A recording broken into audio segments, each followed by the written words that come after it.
Seigneur, bonjour, sinon bonsoir, d'après les différentes heures que vous êtes présentement en train de me suivre. C'est toujours moi, votre humble serviteur, le docteur Véracité KTN. Et en ce jour, nous bénissons notre Dieu et Sauveur Jésus-Christ pour cette émission que nous allons tenir ensemble avec vous afin d'éclairer davantage les enfants de Dieu, l'Église du Christ, en ce qui concerne l'avenir, sinon le futur.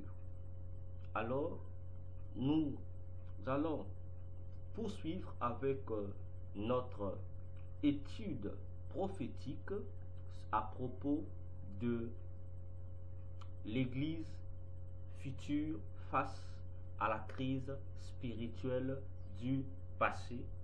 Nous sommes tome 2 et aujourd'hui nous allons aborder une autre partie de cet enseignement.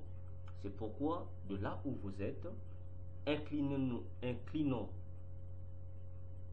de là où vous êtes tous, inclinons nos têtes, nous allons prier pour recommander ce moment entre les saintes et puissantes mains de notre Seigneur Jésus-Christ. Prions le Seigneur. Oui, Seigneur Jésus, nous saluons ta bonté, nous saluons ta fidélité en ce moment précis. Seigneur, qui sommes-nous pour parler de ta part, sinon que des simples objets que toi tu utilises, ô Père. C'est pourquoi, Jésus, nous nous recommandons à toi. Parle à travers nous. Rends, Seigneur, ce message fluide dans l'entendement de tous et que ton Esprit Saint, qui conduit dans toute la vérité, puisse toucher les cœurs, amener encore les hommes, les femmes, les enfants qui nous écouteront, Seigneur, devant toi pour une prise de conscience sérieuse. Seigneur, que maintenant ce temps te soit favorable pour parler à tous, Seigneur, pour la gloire de ton nom. Je t'ai ainsi prié, je dis Amen. Alors, mes bien-aimés dans le Seigneur, depuis peu, nous avons commencé à parler de ces choses sérieuses avec vous en ce qui concerne le futur de l'Église de Jésus-Christ. Alors, je vous demanderai encore de me prêter sérieusement votre attention. Parce que le Seigneur Jésus-Christ est déjà à la porte pour venir enlever son Église de la terre. Je répète encore, le Seigneur Jésus-Christ qui disait dans sa parole, je viens bientôt, est maintenant à la porte pour venir accomplir cette prophétie, sinon cette promesse qu'il a faite à son peuple, à son Église. C'est pourquoi s'il a donné ces révélations, c'est pour nous et vous des opportunités de nous réviser, de nous examiner afin de sonder pour voir si nous sommes toujours dans la foi du Christ ou pas. Pour voir s'il y a en nous des choses qui peuvent nous empêcher d'être éligibles à cet enlèvement ou pas. Bien-aimés dans le Seigneur, je ne cesse de d'insister sur cette affaire de la manière dont, frères, sœurs, en Christ, nous sommes en train de nous préparer pour ce retour de Jésus. De la manière dont les hommes d'église, les 5 ministères d'Éphésiens 4:11 sont-ils en train de préparer l'église de Jésus, les églises locales à cette rencontre glorieuse avec le Christ. Parce que, bien aimé, que l'on ne nous trompe pas, que l'on aussi ne vous trompe point. L'enlèvement de l'Église n'est plus loin de nous. L'enlèvement de l'Église n'est que quelque chose de quelques minutes, de quelques secondes, parce que nous avons consommé de manière suffisante le temps qui nous avait été donné pour nous mettre à la marche, car le temps de la patience de notre Dieu vient de tendre vers sa fin. En un mot, la patience de Dieu est à son bout. Pour dire le temps où l'Église doit être enlevée pour les cieux est là. Alors, bien-aimé, le message sur le Titanic, comme a dit Jésus, je le répète, est un message qui doit attirer toute notre attention, parce que le Seigneur a dit de sa propre bouche que le bateau Titanic est tout un message du monde des ténèbres contre son peuple, son Église. Et nous sommes en train de le démontrer noir sur blanc avec les propres propos de Jésus, accompagnés de la Bible chrétienne. Alors, plusieurs se posent la question de savoir comment le Titanic peut-il réellement être un message de Satan. Au-delà des preuves que nous sommes en train de fournir, il y a toujours des incrédules qui ne croient pas. C'est pourquoi l'étude est encore longue, mais je me force à arriver à son bout, vous communiquer ce que le Seigneur a dit à propos du bateau Titanic. Alors, bien-aimés dans le Seigneur, vous devez comprendre une chose, que le Titanic est véritablement un message. Comme le dit Romain, que tout homme soit trouvé menteur et seul Dieu pour vrai. Lorsque le Seigneur Jésus m'a dit que le bateau Titanic était tout un message de Satan contre son peuple, je vous dis, c'est extraordinaire, c'est tout à fait exact. Bien-aimé dans le Seigneur, chaque bateau a toujours une rubrique. Oui, chaque bateau a des rubriques. Nous avons des bateaux de pêche, vous avez des bateaux de ceci, vous avez des bateaux de cela. Je répète, chaque bateau, lorsqu'il est construit ou fabriqué, est fabriqué pour être classé dans une rubrique donnée. Et c'est cette rubrique donnée qui va déterminer la fonction, sinon la mission régalienne de ce bateau ou navire. Et je pense que vous serez tous d'accord avec moi. Ainsi, le Titanic, dans quelle rubrique est-elle classée? Dans quelle classe missionnaire en matière de navigation classe-t-on le bateau Titanic? Où classait-on le bateau Titanic? Mes frères, mes sœurs dans le Seigneur, vous serez surpris d'apprendre aujourd'hui que le bateau Titanic est classé dans la catégorie ou la rubrique des bateaux messagers. Et oui, c'est pourquoi en matière navale, oui, je préfère l'appeler ainsi pour ne pas dire maritime, le bateau Titanic est appelé RMS Titanic.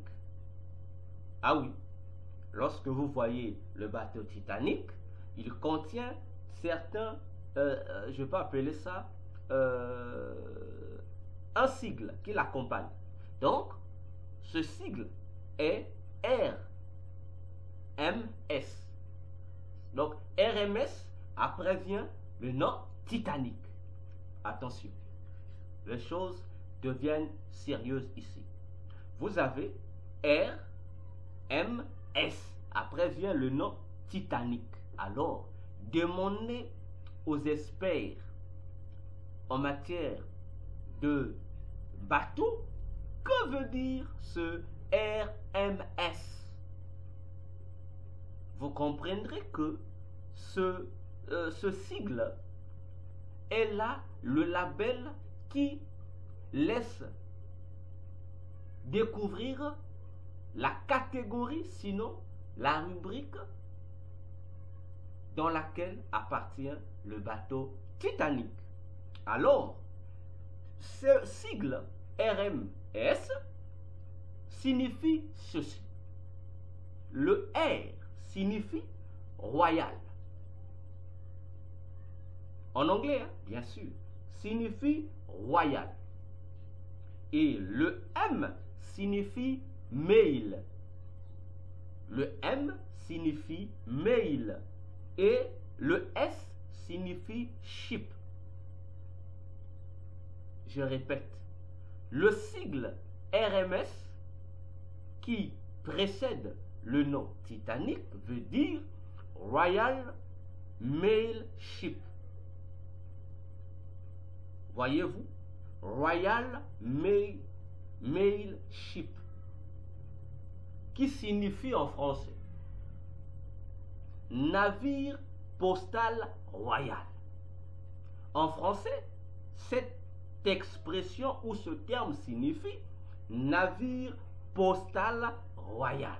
Attention, pour dire que le bateau Titanic, quoique étant bateau embarquant plusieurs personnes, est un bateau qui a pour mission d'être un coursier, d'être un agent d'information, un transporteur d'un message. En un mot, le Titanic est un bateau messager. C'est la chose que nous devons retenir dans notre esprit pour faire taire les contradicteurs de la parole de Jésus. Donc, le Titanic est véritablement un messager. C'est pourquoi je comprends encore lorsque le Seigneur souligne que le bateau Titanic est tout un message satanique contre son Église. Il n'y a plus de doute à cela, mes frères. Voyez-vous, il n'y a plus de doute en cela parce que l'objectif du bateau Titanic était de transporter des courriers, je dis bien courriers, des lettres de l'Angleterre vers l'étranger. Ah, mes frères, vous êtes surpris, hein?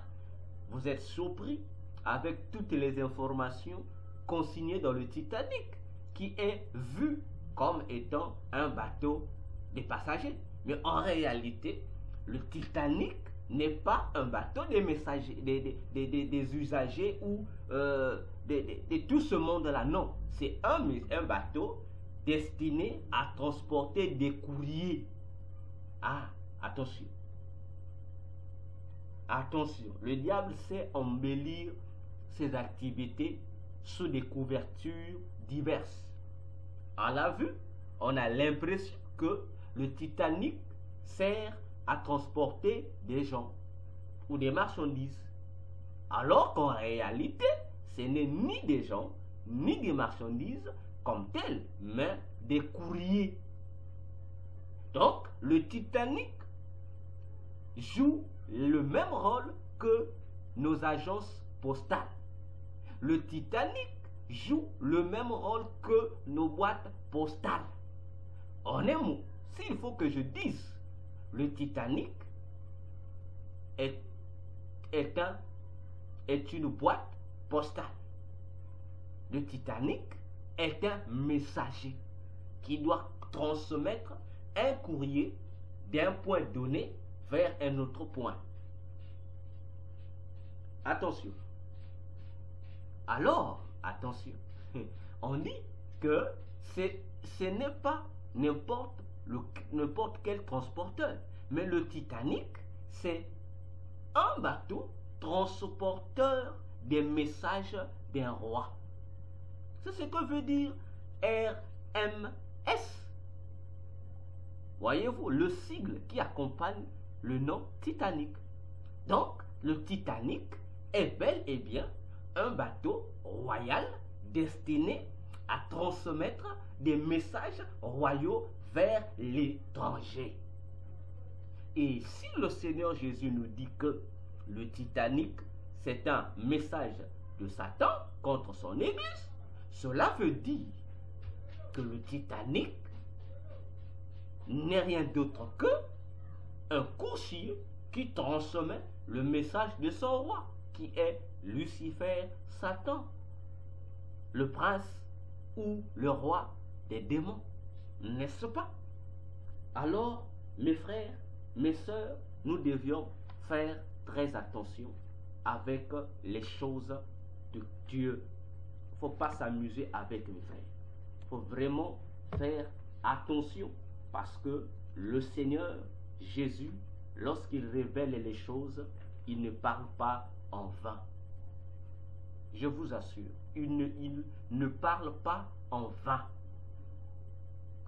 Voilà ce que je tenais à partager avec vous encore pour montrer toujours comment le Titanic s'implique-t-il dans le salut en Christ. C'est tout un message. Alors, j'aimerais dire quelque chose ici. Et je voudrais que vous le reteniez, vous qui aurez l'opportunité de suivre cet enseignement.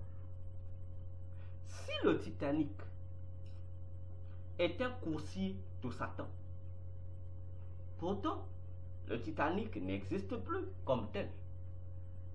Et dans les Jeux olympiques, à l'ouverture,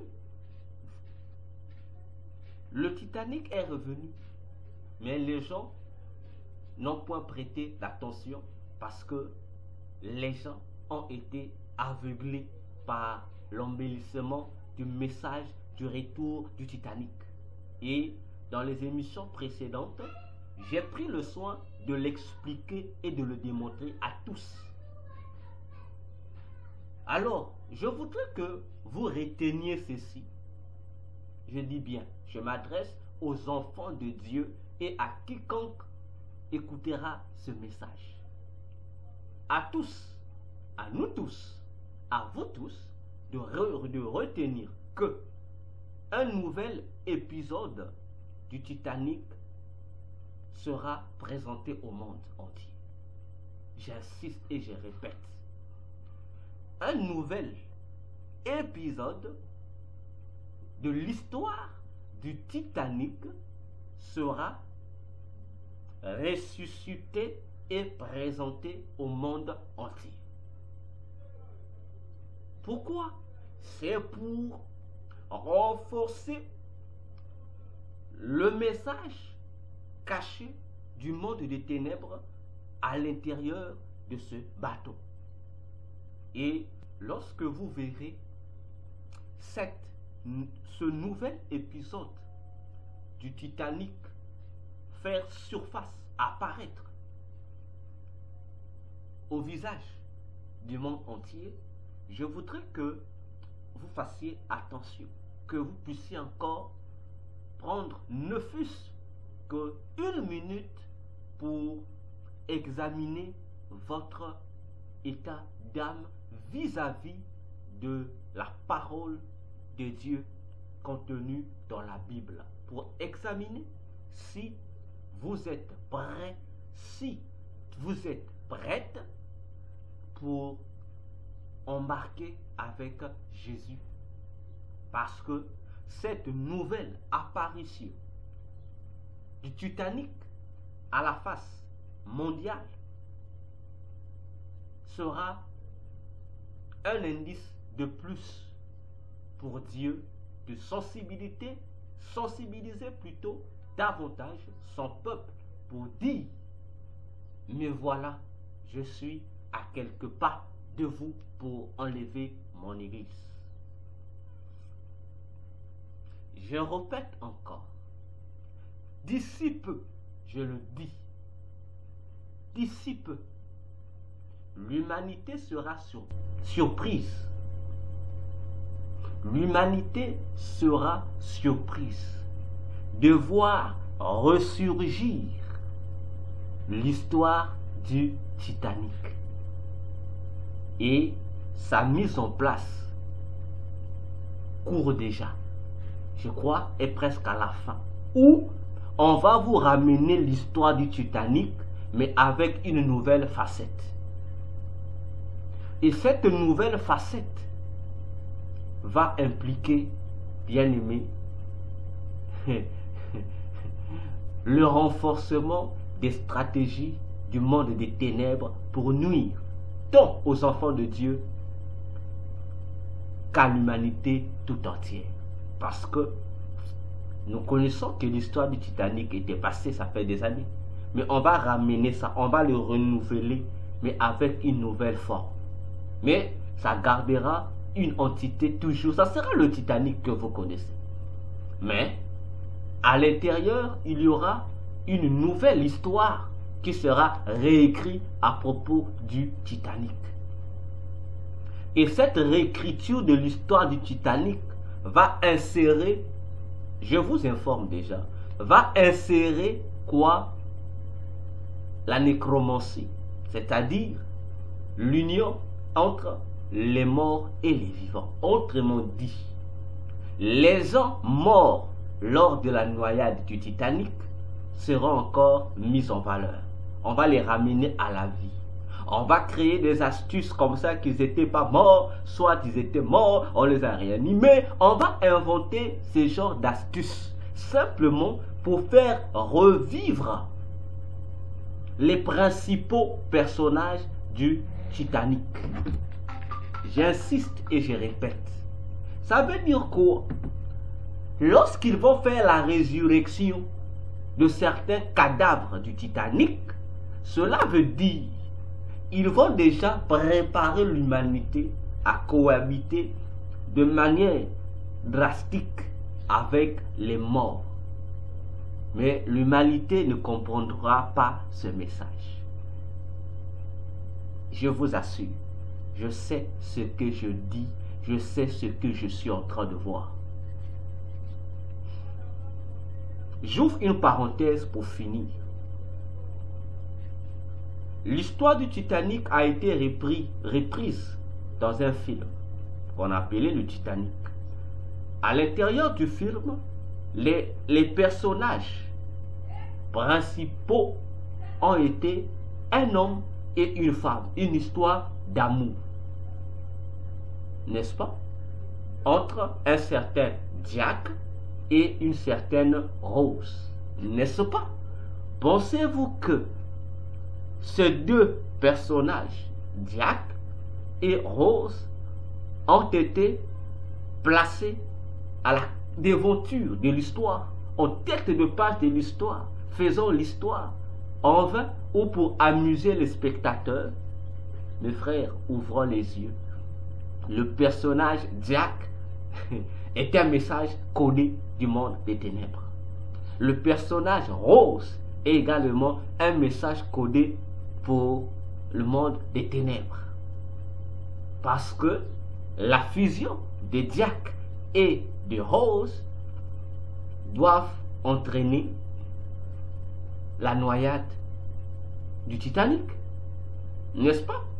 Alors, d'après le film, je dis d'après le film, ce que tous peut-être avaient eu à voir dans les films du Titanic, Rose a survécu, tandis que Jack est mort, noyé. N'est-ce pas? Mais je vous apprends.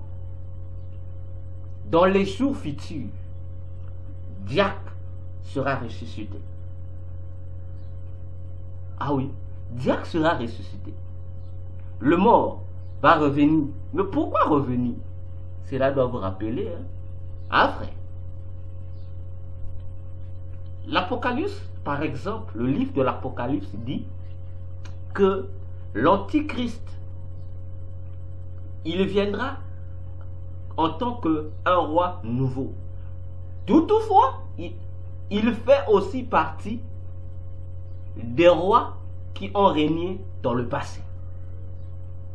Oui frère, c'est dans la Bible. Et on dit, l'Antichrist viendra régner en tant que 8e roi, suivant une succession de 7 rois qui ont régné sur la terre ou qui vont régner sur la terre. Il sera le 8e, certes, mais attention, il faisait aussi partie des 7 anciens rois qui ont régné dans le monde. Et si vous prenez Apocalypse 13, verset 1er au 4e verset, on dira que l'Antichrist appelé là, dans Apocalypse 13, par la bête, on dit il avait une blessure mortelle. Et subitement, cette blessure mortelle subira une guérison. Ah, mes frères, faites attention. Hein? Donc, en aimant, l'Antichrist qui était autrefois noyé, mort, blessé à mort, va ressusciter pour poursuivre l'œuvre qu'il a laissée inachevée. Ah, je repars encore dans l'histoire. J'ai dit, je repars dans l'histoire. Rappelez-vous dans Exode chapitre 14. Qu'est-ce qui s'est passé? On nous parle de la mort par noyade du pharaon en question. Le pharaon qui empêchait que le peuple de Dieu pris captif entre ses mains puisse être relâché pour aller dans leur terre promise, Canaan. N'est-ce pas? Mais ce roi a rassemblé ses armées et son peuple. Pourquoi faire? Je dis bien, lisez Exode 14. Il est précisé que Pharaon a rassemblé 1. Son peuple, 2. Ses armées. Et il est même précisé que dans ces armées-là, il n'a pas pris n'importe qui, il a pris ses redoutables combattants. Donc, il a d'une part réuni son peuple et d'autre part ses armées. Pourquoi faire? Il dit, lui, son peuple et son armée, ou ses armées, devraient se mettre à la marche pour poursuivre le peuple d'Israël considéré comme un des esclaves, des rescapés qu'il faut rattraper. Et qu'est-ce qui s'est passé dans l'histoire? Nous connaissons. En poursuivant le peuple de Dieu qui a été libéré de sa servitude pharaonique, ce pharaon et ses armées ont été noyés dans la mer des gens, encore appelée mer Rouge. Cette histoire étant connue dans la Bible que dans les annales égyptiennes. Même si il y a des agents de Satan ici qui s'efforcent à dire haut et fort que l'histoire d'Exode en Égypte n'a pas de preuves historiques. Voyez ces genres de mensonges grotesques que plusieurs dans le monde païen croient. Et même certains chrétiens ont abandonné le christianisme en croyant à ce genre de mensonges historiques, alors qu'il existe dans les annales égyptiennes, je vous dis, plusieurs preuves du passage du peuple hébreu en Égypte, confirmant ainsi le récit biblique. Nous aurons le temps de le démontrer. Le pharaon d'Exode, il est connu par les Égyptiens. Le pharaon qui a été noyé en voulant poursuivre le peuple de l'Éternel, il est connu. Mais je vous assure qu'il est connu. Ce n'est pas un mystère. C'est un mystère pour les menteurs qui veulent maintenir la vérité captive. Les Égyptiens savent. Les égyptologues savent. Les archéologues savent qu'il n'y a pas de mythe à cela. Voyez-vous, n'est-ce pas? Donc, ce pharaon, poursuiveur du peuple d'Israël, a fait quoi? Il est mort noyé. Attention, en mourant noyé, ce pharaon avait une mission. C'est quoi? Poursuivre le peuple d'Israël pour les ramener captifs en Égypte. Mais attendez. Mais cette mission de reconquête du peuple de Dieu, aujourd'hui, continue.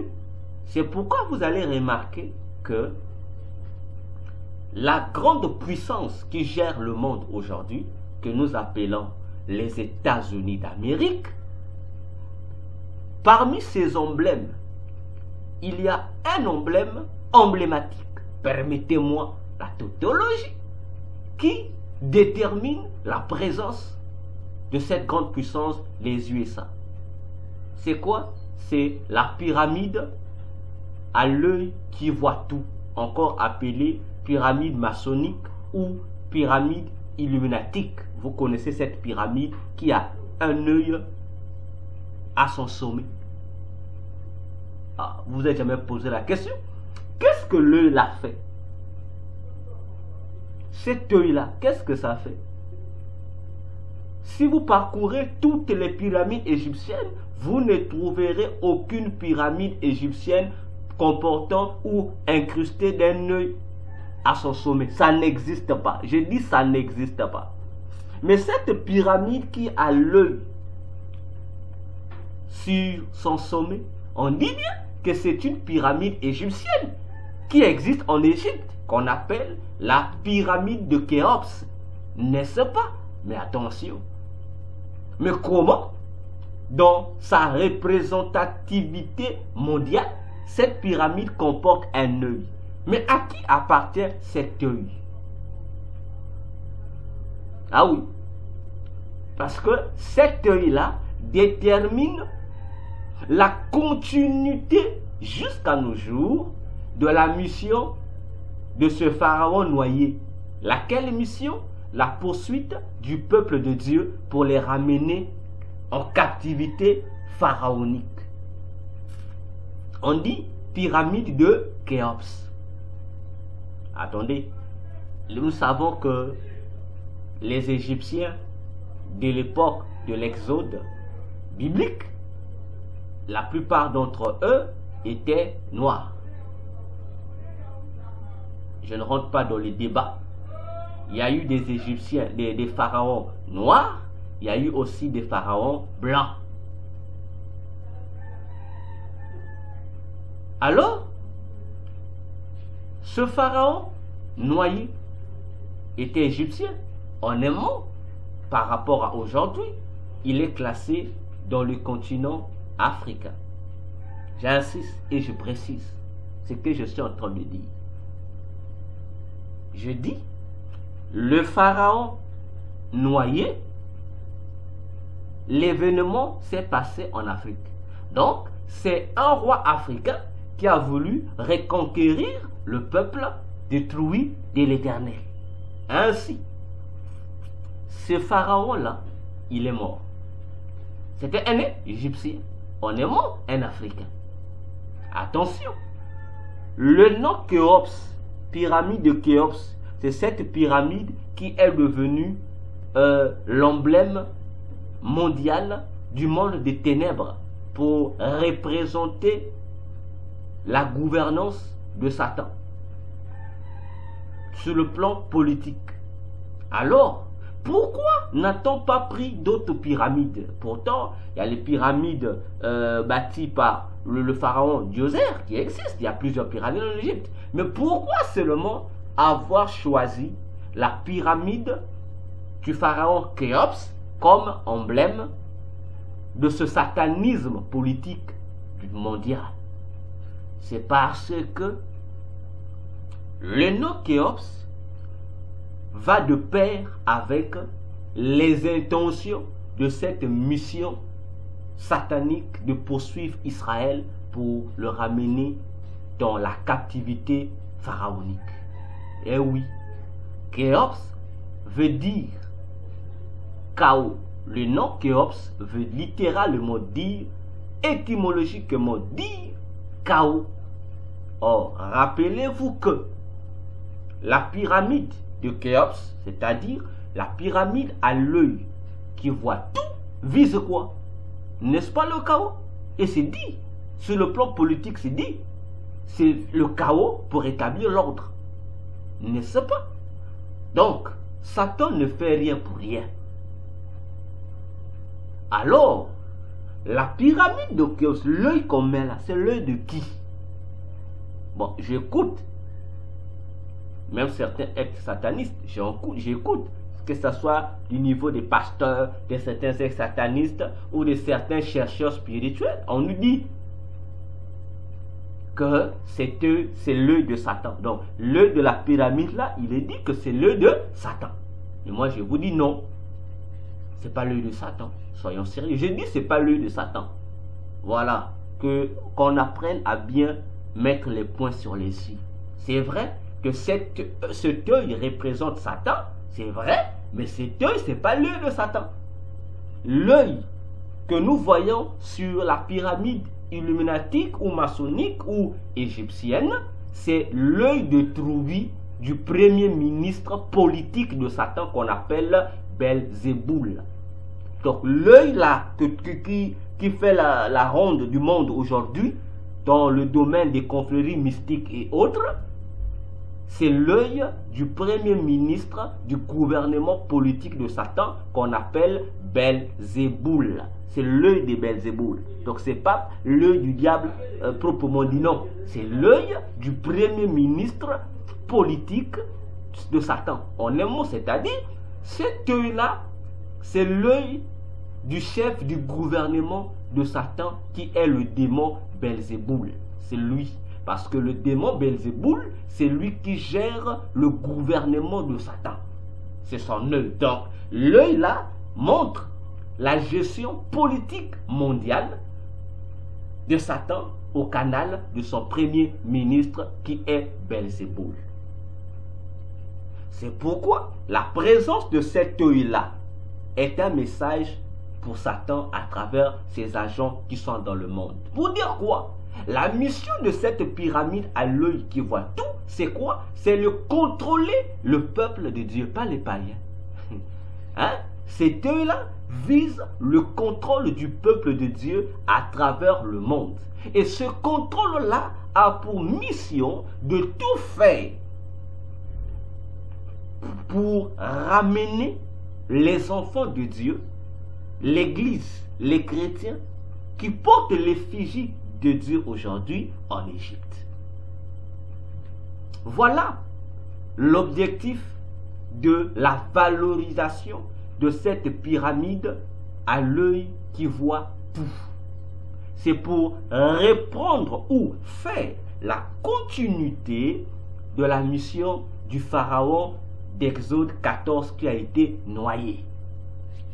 Ce pharaon a un nom et je le dirai le jour où je ferai l'émission spéciale sur l'Antichrist. Je vous dirai le nom du pharaon et vous qui aimez douter, allez chercher dans l'histoire égyptienne. Il existe. Voyez-vous? Donc,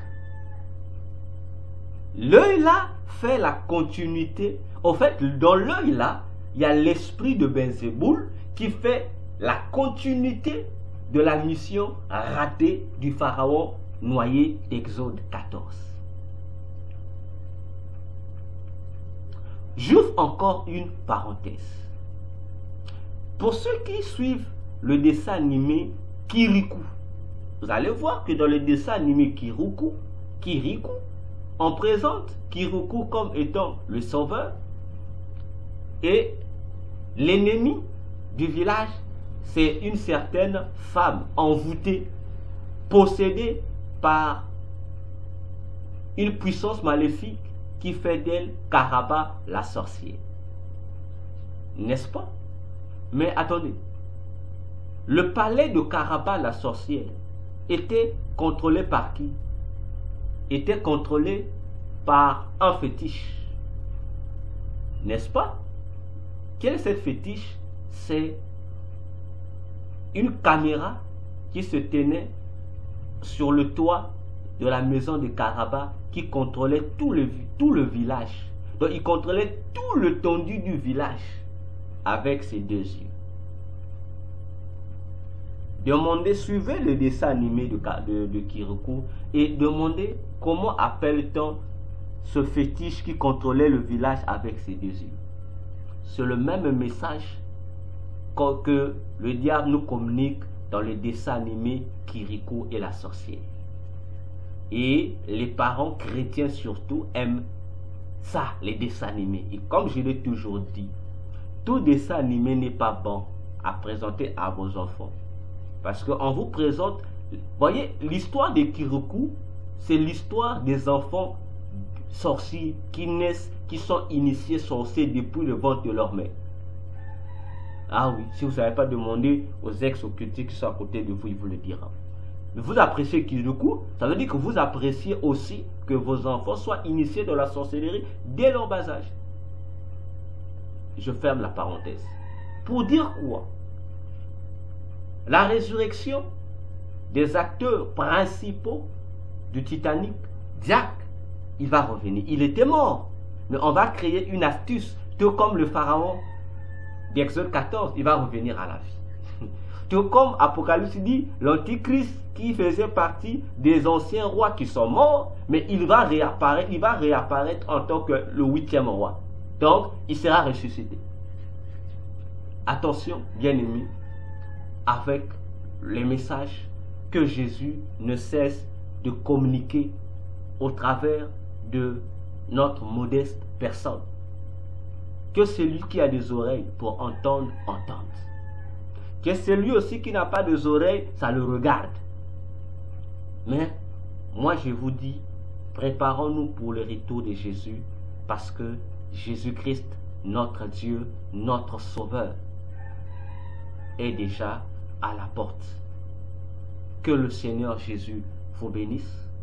Priez pour nous, soutenez-nous, surtout dans la prière, parce que nous avons des menaces, mais nous continuons à résister pour pouvoir vous dire la vérité. Merci pour votre attention. Informez les autres, vos proches, que Jésus revient, que chacun doit être prêt pour ne pas rater ce rendez-vous. À bientôt.